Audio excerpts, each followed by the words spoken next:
what is up? Here's another video, another gym-ish-esque kind of ish video, I guess.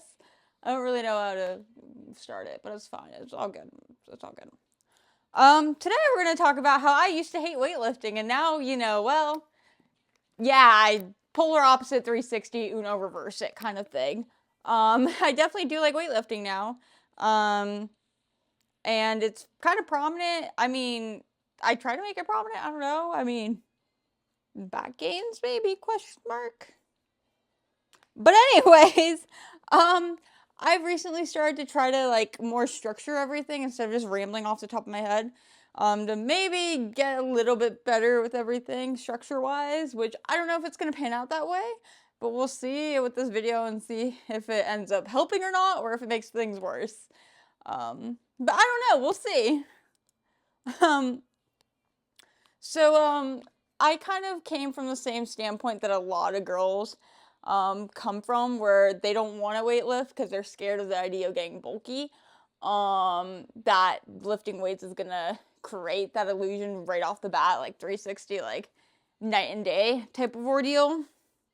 So I came from that background too, where I didn't want to lift weights, and if I did, I was going very, very, very light, because I did not want to look bulky, essentially, or anything in that kind of aspect, which definitely a lot different than how I view myself now, because now I'm like, oh, back muscles, yay!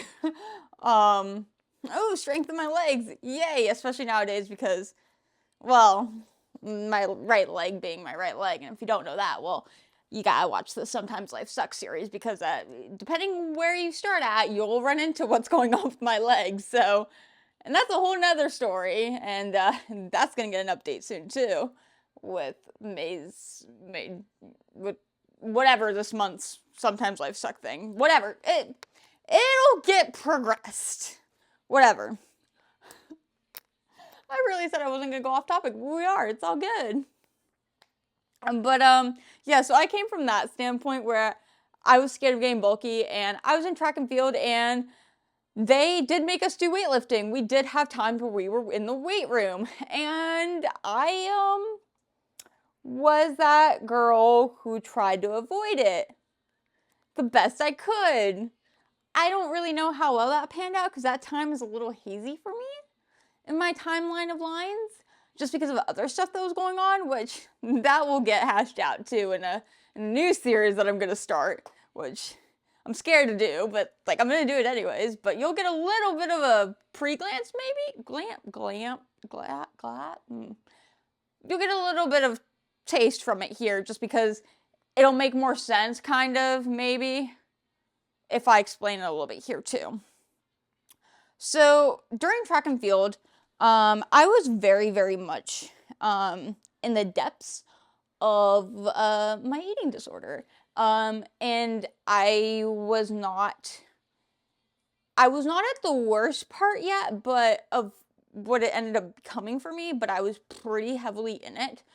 To the point that I think one time on the field where I did fall during a practice run, I can't say for certain with 100% confidence, but I think it was a blackout moment, because next thing I know is I'm on the ground, and next thing I know is I'm bleeding on my knees and everywhere else, and I'm being taken away and getting patched up in the boys' locker room, and I'm like, what the fuck is happening here? Why?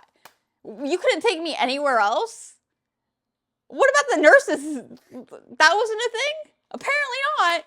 So that was my experience. So, yeah. Like I said, I can't say with certainty if it was a blackout moment or not, but that is very prominent in my mind, and I feel like I could have done a lot better at track if I wasn't in the depths of that at the time frame. But I think that also fed into the idea of me having that fear of weightlifting and having that fear of being bulky.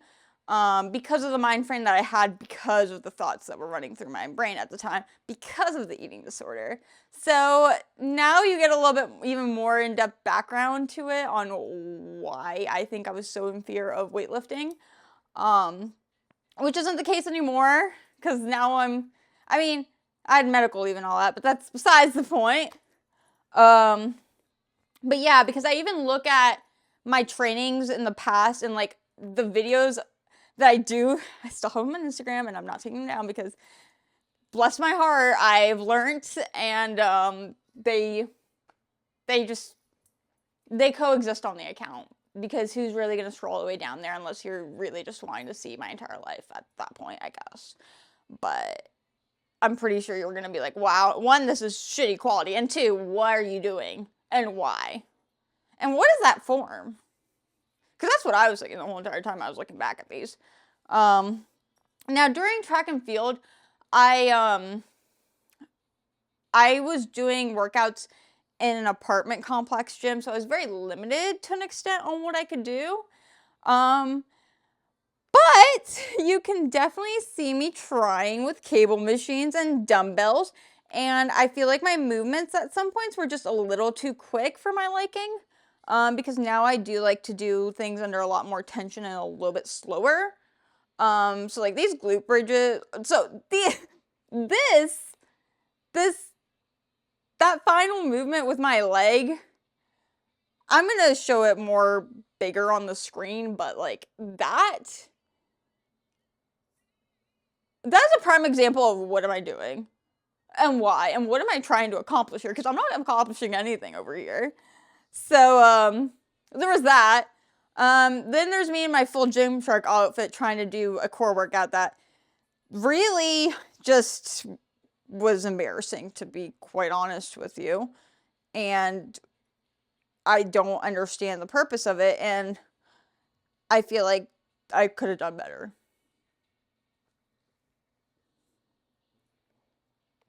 And then we come into the era of me really liking HIIT workouts. So when I moved to California, before I went to the gym in California, I really liked HIIT workouts, and once again, very limited, because I didn't even have an apartment gym at this point. It was just me, myself, and I, couple ankle weights, and resistance bands. So I did what I could to make value. So yeah, I was very into the HIIT style workouts, very much pushing my limits with those.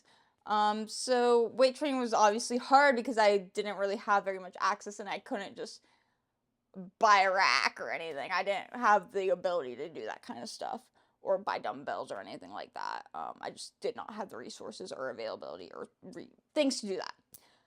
So I was very much in my HIIT style training phase. Now I still like HIIT workouts. They have their place, but it's not something that I do often anymore. That was something that I was doing 3 times a week, 4 times a week. Like, that was the only type of workout I was really doing, because that's all really I had access to. And I mean, there was stuff that I probably could have done to create more of a resistance-esque type workout, even without what I had. Because at one point when I was living in a cabin in California, I did use water jugs for, to give me something. So I could have done something similar there. It never really happened. I was just really in that HIIT era-esque style. And I do think I could have done better with these workouts, looking in the grand scheme of things. There was just things that I'm not thrilled with on how I did, or filmed, or appeared, or the speed or tempo that I was doing things at, to be honest. But that's behind me now, right? Right. Now when we do HIIT workouts, we know how to structure them better and do better. So, yeah.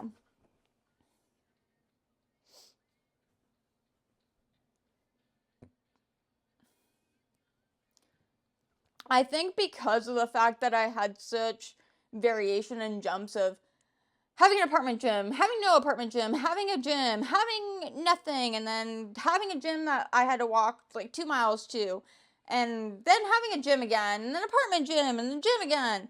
I think all of that really kind of allowed me to see different aspects of training styles, but I also was able to grow the most once I was in a proper gym.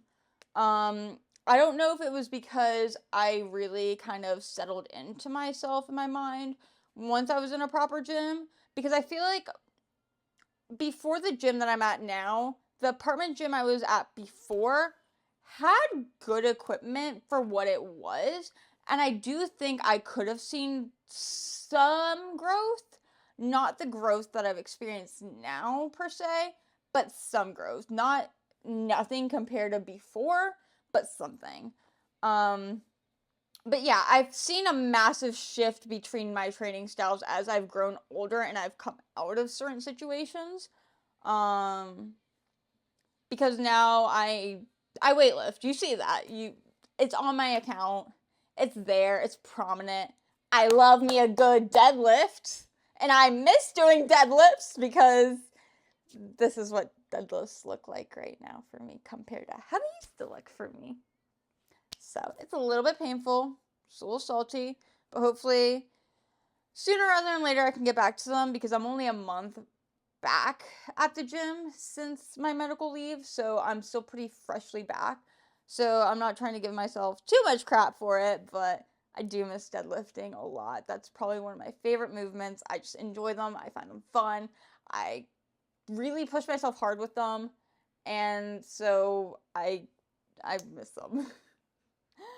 Another thing that I find really funny, that I just love I get riled up about now, is that I can leg press about 200 or so, 200 plus. I can't remember the exact number, but they get surprised by it and they're like, "What do you mean? You?" I'm like, "Yes, me." And then I recently posted a 1 month back at the gym and my muscles that I have. Muscles, I don't know what you want to call them. Whatever my back looks like, I guess. And people were like, "Uh-huh." I was like, yeah. This scrawny, limpy, long arm? Yeah. Merry Christmas. Welcome to the show of You Have No Idea. And I'm a secret. And, yeah. So, yeah, that's always a fun game to play. Now, my training style has changed a lot in the last 6 months, too. A good portion of it is because of everything that's happened to me medically. And it's something that I'm still struggling with. Like I said, I can't deadlift anymore, which is something that I'm struggling with still. But I'm still able to do other things like leg press, leg extension, leg curls, things like that. I'm struggling with body weight movements a little bit, dumbbells a little bit, just because my right leg can't take very much of a load, where when I'm doing leg extension, leg curls, or the leg press, I'm sitting down, so not everything is reliant on my legs, if that makes sense.